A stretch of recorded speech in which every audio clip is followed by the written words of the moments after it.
bukan saja jalan yang diberikan kepada Presiden Joko Widodo dan masjid juga, tapi juga gedung KBRI, Pak. Rumah duta besar juga dibangunkan, Pak. Yang pasti dubes Malaysia di Abu Dhabi sering tanya saya, Pak. Iri hati sama saya, Pak.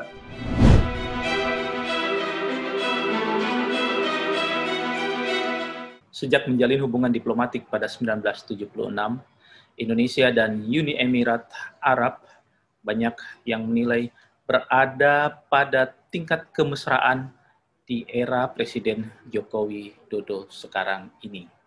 Setidaknya telah 3 kali Presiden Jokowi bertemu dengan pemimpin Uni Emirat Arab, Sheikh Mohammed bin Zayed Al Nahyan, yaitu pada 2015, 2019, dan Januari 2020 kemarin. Apakah mesranya hubungan kedua pemimpin negara dan pemerintahan tersebut akan berimplikasi pada peningkatan investasi, perdagangan, maupun semakin membaiknya hubungan di bidang-bidang lain? Apa saja pekerjaan rumah yang harus disiapkan oleh Indonesia agar bisa memanfaatkan hubungan atau kemesraan kedua pemimpin tersebut? Untuk membahas isu ini, saya akan mengajak Anda, Detikers, untuk mengikuti perbincangan dengan Bapak Hussein Bagis, Duta Besar Republik Indonesia untuk Uni Emirat Arab, melalui aplikasi Zoom berikut ini. Halo, Assalamualaikum Bapak Dubes Hussein Bagis. Apa kabar, Pak? Waalaikumsalam, Alhamdulillah kabar baik, Pak. Ini Pak Hussein relatif baru saya kenal nih, gara-gara jalan ya, gara-gara nama jalan Pak Jokowi, dan kemarin nambah lagi ternyata dibangunkan masjid. Untuk masjid sih saya ingat saya jadi 2 ya, Pak ya. Karena waktu pangeran dari Abu Dhabi itu datang ke kita juga menghadiahkan masjid untuk Pak Jokowi dibangun di Solo kalau nggak salah itu. Bukan nggak salah, Pak, benar, Pak. Betul, Pak ya. Nah, Pak, ini banyak yang menilai kok demikian istimewa perlakuan atau penyikapan Uni Emirat Arab terhadap Indonesia. Apakah khususnya hanya karena faktor sosok atau figur Presiden Jokowi, atau ada pertimbangan-pertimbangan lain, Pak, di balik keistimewaan tersebut? Baik, Pak Sudrajat. Jadi alhamdulillah tentunya semua pakai proses, Pak. Artinya proses itu kan tidak sehari 2 hari, cuma ada proses lama yang membentuk kedekatan itu menjadi sangat dekat dan sangat mesra sekarang ini. Ya, jadi ada proses. Nah, proses itu yang saya melihat sebagai duta besar, Pak Jokowi itu dipandang sama Abu Dhabi pemimpin yang humble, Pak. Okay. Dari segi pribadi dulu, Pak, yang jujur, yang amanah, yang apa adanya, Pak. Dan beliau pemimpin negara yang besar, negara Muslim yang besar di dunia, Pak. Jadi itu yang pertama, Pak. Dan kedua, tentunya melihat fakta-fakta perkembangan selama beliau menjadi presiden, banyak hal-hal yang menarik, yang positif di Indonesia. Yang pertama. Kemudian yang kedua, tentunya beliau atau Abu Dhabi itu ingin memberikan penghargaan atau apresiasi dan terhadap apa yang telah dilakukan oleh Pak Jokowi kepada negara ini dalam rangka meningkatkan hubungan kedua negara. Dan hubungan kedua negara itu bisa termasuk trade, investment, tourism, politik, dan sebagainya. Dan itu mereka menganggap Pak Jokowi banyak berperan, Pak, dalam rangka meningkatkan hubungan kedua negara itu. Sehingga apa itu yang kita lihat sampai namanya ada jalan di Abu Dhabi itu suatu keistimewaan, Pak. Dan bukan dari saya aja, dari teman-teman dubes ASEAN, dubes-dubes negara lain juga sangat respect. Tidak semudah itu suatu negara memberikan nama jalan, Pak. Dan kalau Bapak bertanya, apa ada negara lain? Ada. Hanya satu yang saya lihat di jalan, namanya Malik Salman, Raja Salman Saudi, Pak. Nah, ini kira-kira ini apa itu yang saya melihat betapa kedekatannya kedua negara, dan bahkan insya Allah besok bisa aja ada tiap bulan lah beliau telepon-teleponan, Pak. Oh ya? antara Pak Jokowi dengan His Highness. Jadi cair betul lah.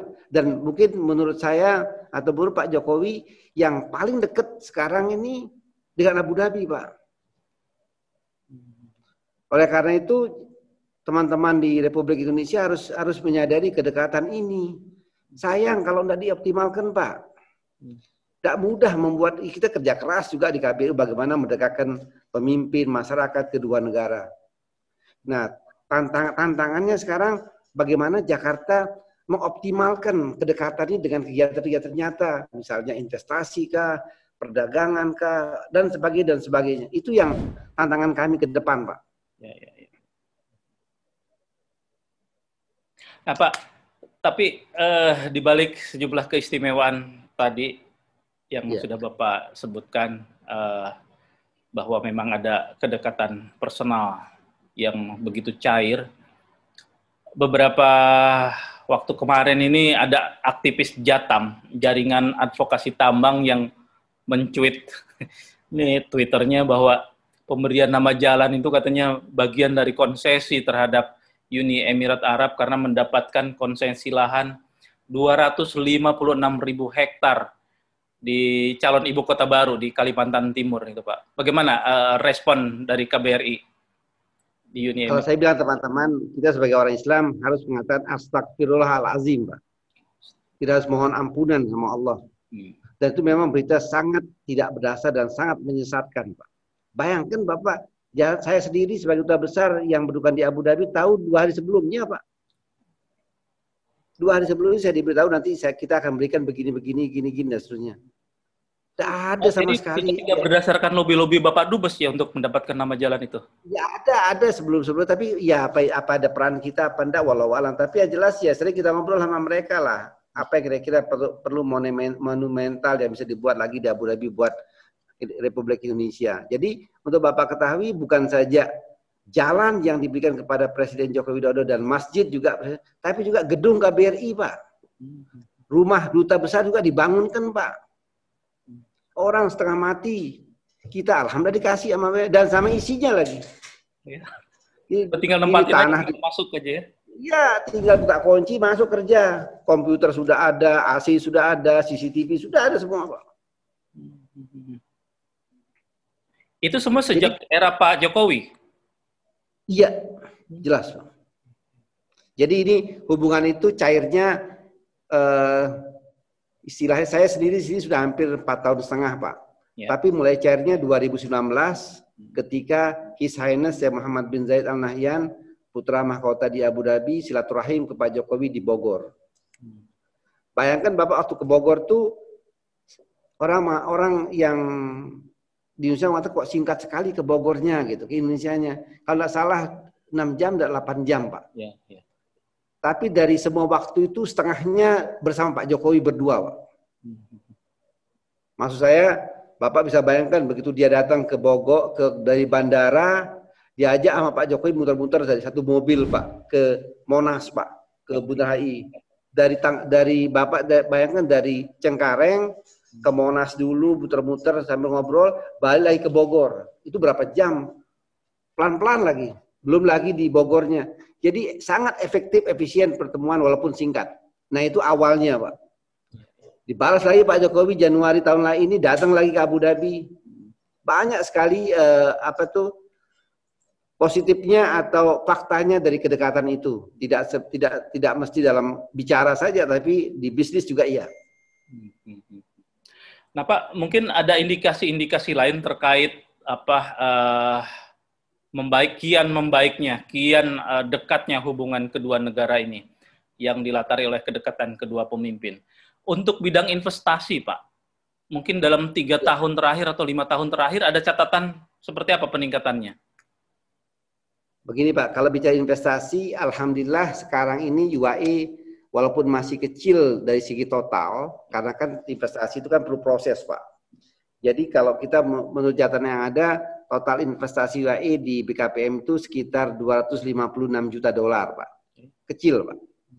Nah, tapi yang sedang berlanjut atau berproses sekarang banyak, Pak. Misalnya ada ADNOC itu Abu Dhabi National Company dengan Pertamina untuk pengembangan refinery Cilacap. Itu Itu satu. Terus kedua ada namanya mubadalah. Mubadalah itu semacam temaseknya Singapura, Pak. Dia mau investasi di Balikpapan, di proyek refinery Balikpapan, Pertamina juga, Pak. Ada lagi mubadalah punya proyek di Andaman, Pak. Itu yang investasi energi.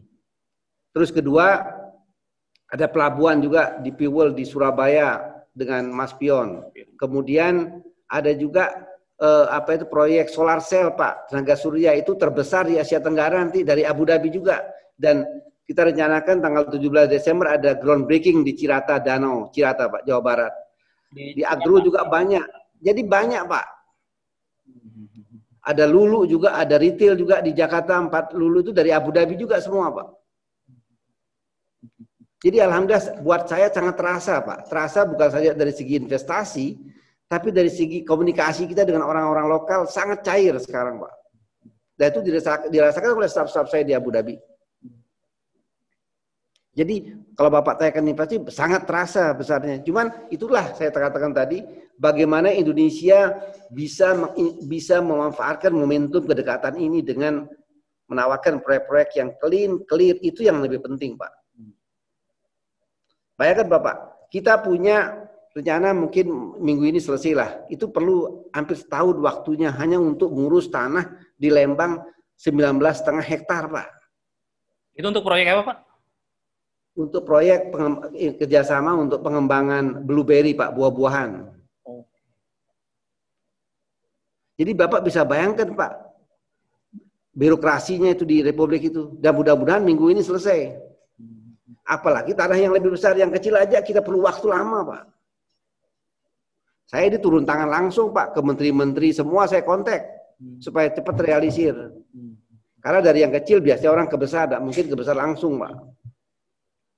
Jadi ini memang itu ada kaitan pembuatan Omnibus Law Cipta Kerja ini dengan mandeknya sejumlah MOU investasi yang harusnya sudah berjalan, tapi ya itu karena kebentur-bentur dengan aturan-aturan di lapangan gitu ya, Pak ya? Jadi kalau kita bicara Omnibus Law sebenarnya bukan khusus UAE, Pak. Dunia, Pak. Dunia berharap ada perubahan seperti itu, Pak. Termasuk UAE. Jadi bukan saja UAE, tapi dunia berharap ada Omnibus Law itu. Nah, kaitan dengan UAE sendiri, kita rencana akan mendirikan namanya Indonesia Sovereign Wealth Fund atau Lembaga Penjaminan Indonesia. Nah, diharapkan dengan ada Omnibus Law itu akan lebih memudahkan pendirian lembaga keuangan itu, Pak. Yang nanti dananya bisa dari Abu Dhabi, dari Amerika, dari Jepang, Australia, dan sebagainya. Itu memang ide dari Uni Emirat Arab juga, dari Pangeran Uni Emirat Arab juga itu, ide untuk membentuk. Ya, bukan. Jadi dia kan pernah berpengalaman Abu Dhabi ini membuat hal seperti itu kayak di India, kayak di Bangladesh, di Egypt dan sebagainya.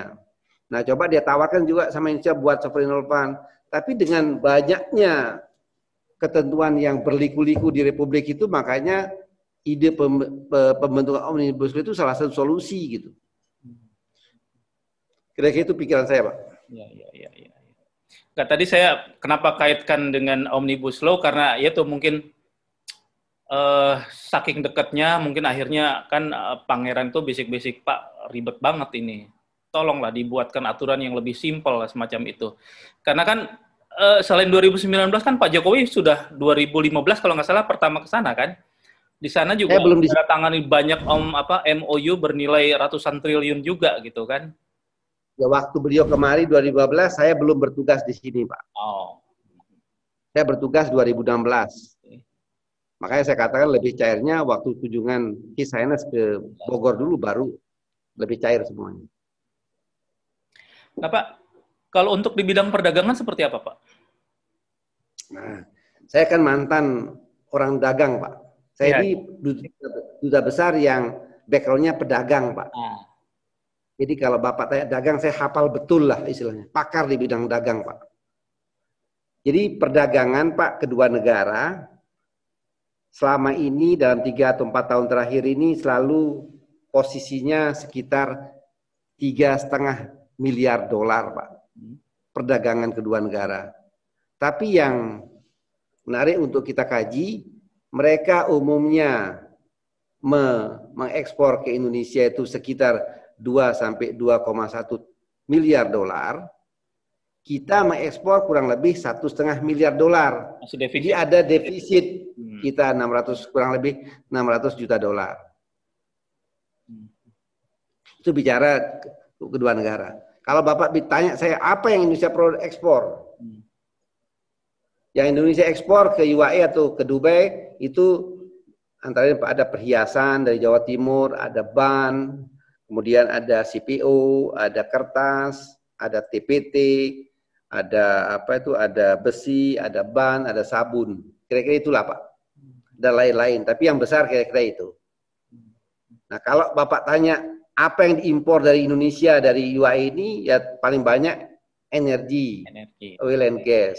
Tapi yang menarik, mereka juga atau kita juga impor kayak bahan baku kayak biji plastik, kayak baja, terus kayak aluminium.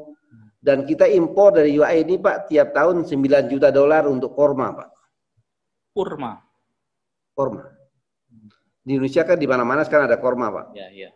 Itu termasuk korma pas Ramadan ya itu ya akhirnya ya. Jadi konsumsi harian di kita juga.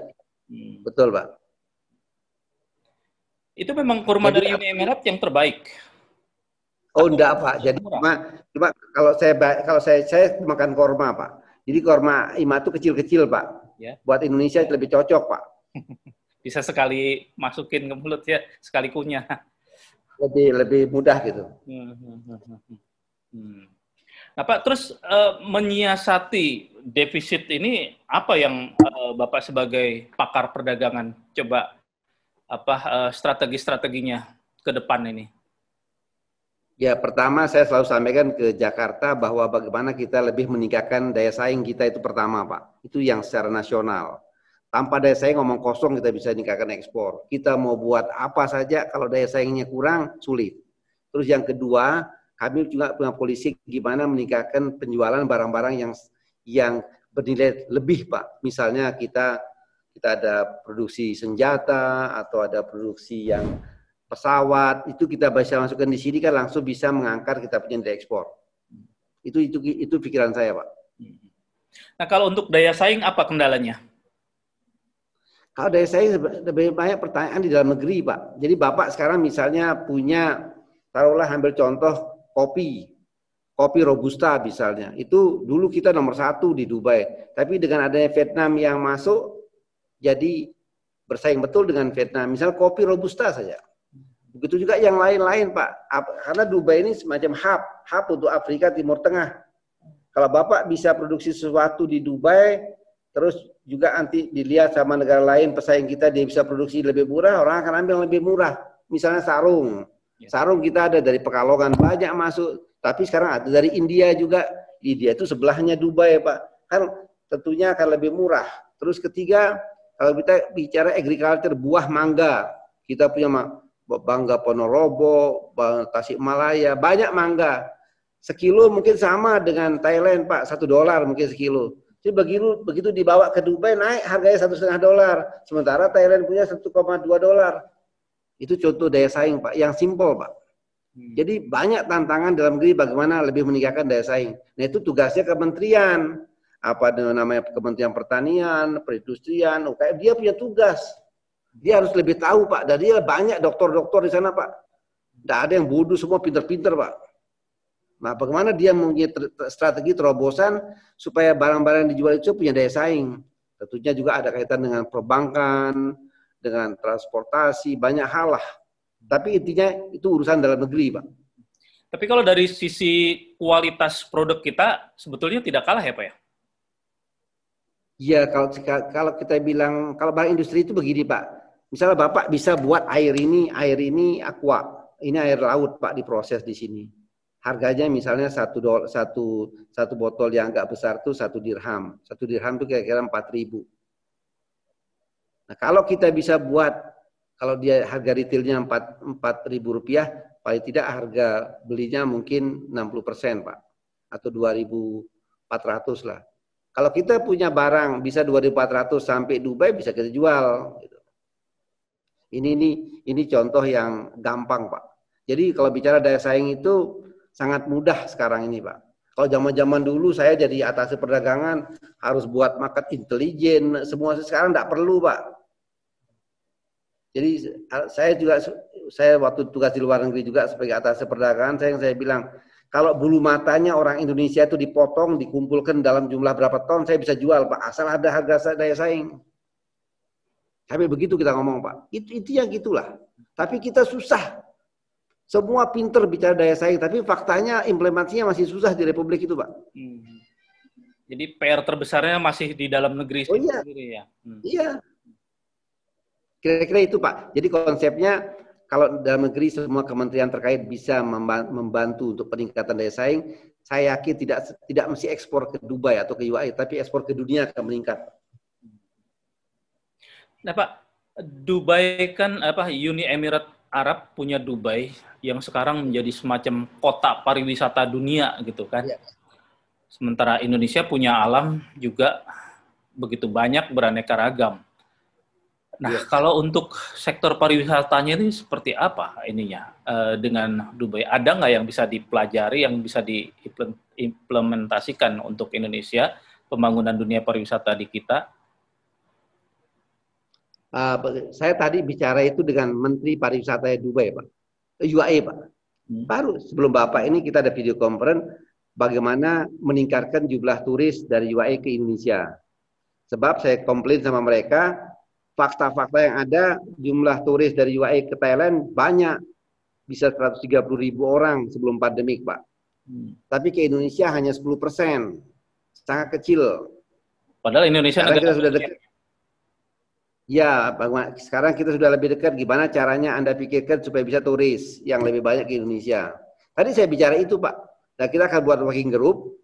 Tapi intinya begini, Pak. Kalau di misalnya yang paling dekat dengan Dubai itu namanya Mirdip, Pak. Mirdip itu gampang Pak, orang ke Mirdip dari sini pesawatnya gampang, semua jelas, enak lah. Dan turis cocok ke Mirdip itu Pak. Nah, tadi mereka bilang Menteri Pariwisatanya, kalau misalnya Anda segera buka Bali, kita akan kirim banyak orang ke Bali sekarang. Saya bilang insya Allah kita akan buka, Desember kita akan buka. Oleh karena itu saya akan undang Menteri Pariwisata Pak Wisnu Tama bulan depan nih ke Abu Dhabi dan Dubai Pak, untuk ketemu menterinya, sekaligus melihat bagaimana Dubai Airport itu dibuka buat turis. Supaya membawa juga orang AP2-nya Soekarno-Hatta sama AP2-nya Bali supaya belajar, oh begini cara membuka supaya lebih aman di saat pandemi sekarang. Jadi banyak yang kita sedang pikirkan Pak untuk meningkatkan semua itu. Selain Bali mana Pak yang diinginkan oleh Uni Emirat? Sekarang mulai berkembang Lombok Pak. Lombok. Dan kita ada rencana juga, UAE itu sedang berpikir bisa enggak kita dapat satu pulau yang dekat dengan Abu Dhabi, dalam hal ini di sekitar Aceh dan sekitarnya, untuk kita buat tourism, pengembangan kawasan tourism untuk negara-negara GCC. Kenapa Bapak bicara kenapa di Aceh? Karena jarak tempuh pesawat dari Abu Dhabi ke Aceh itu kurang lebih 5 sampai 5,5 jam, Pak. Dia minta itu, di sana kita coba kaji. Apa ada enggak tempat di sana yang bisa di-develop yang standar turis gitu. Apakah terjadi di Aceh dan sekitarnya atau di Riau, kita lagi sedang kaji dengan Menteri Pariwisata sekarang, Pak. Tapi ini baru dibicarakan tadi itu ya? Iya. Itu.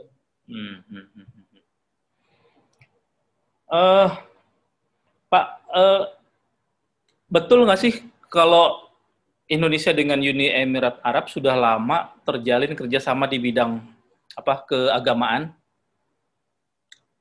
berupa pengiriman para imam itu loh Pak.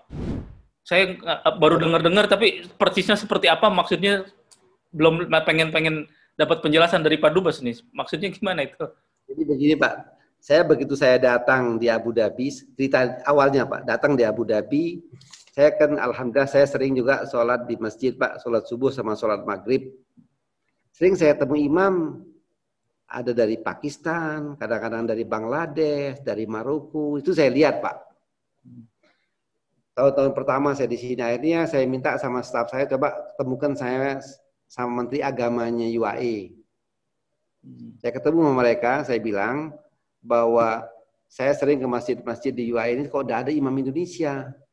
Untuk ada tahu, Indonesia itu punya penduduk 270 juta, 90% Islam.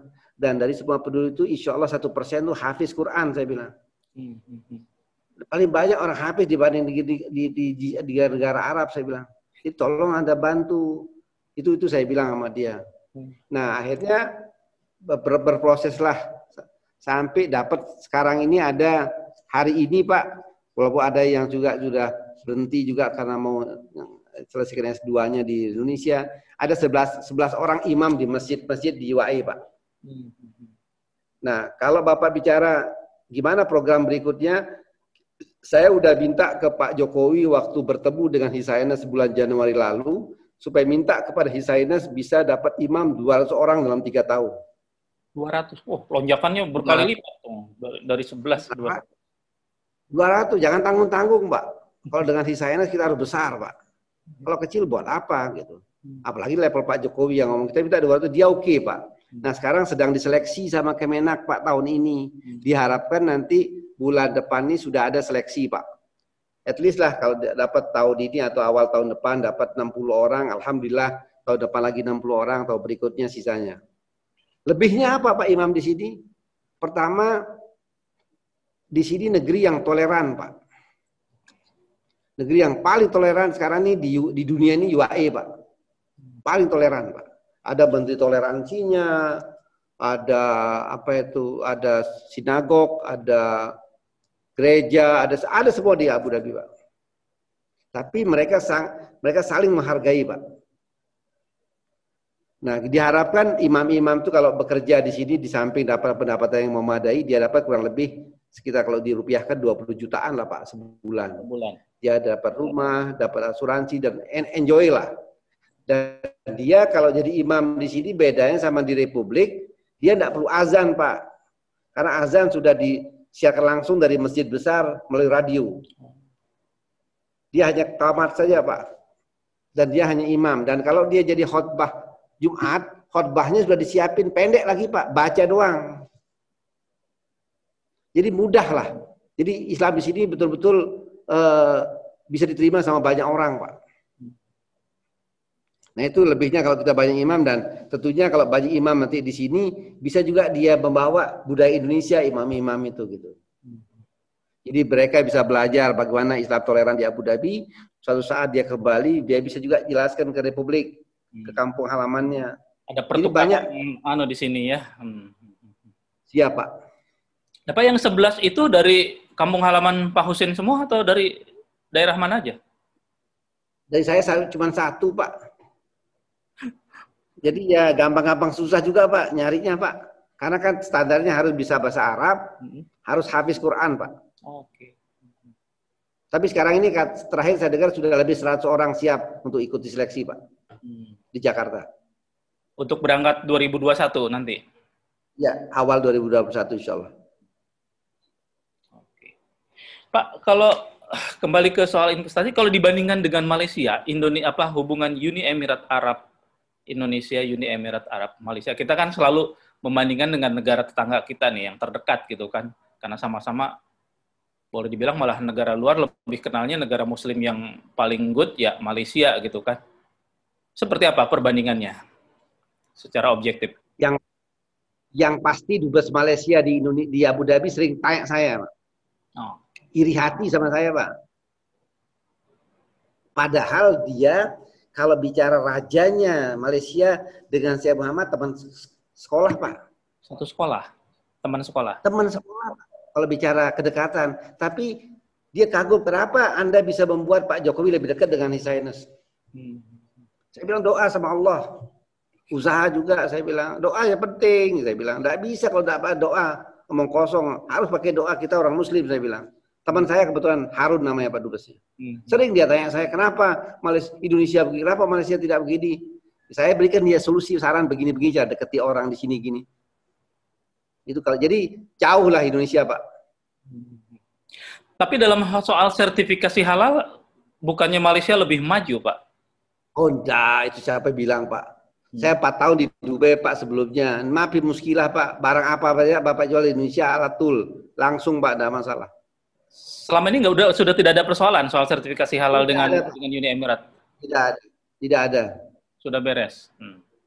Alhamdulillah. Saya apal Pak. Saya pertama di Kairo 6 tahun Pak, atas perdagangan. Atas perdagangan. Saya Tokyo 4 tahun lebih. Saya di Dubai 4 tahun juga. Baru dubes Pak. Jadi sudah 20 tahun kerjaan saya sama aja Pak. Cuma dubes kan lebih tinggi kegiatannya. Itu aja Pak. Nah, Pak, kalau yang soal dari pertemuan Pak Jokowi Januari kemarin, realisasinya seperti apa?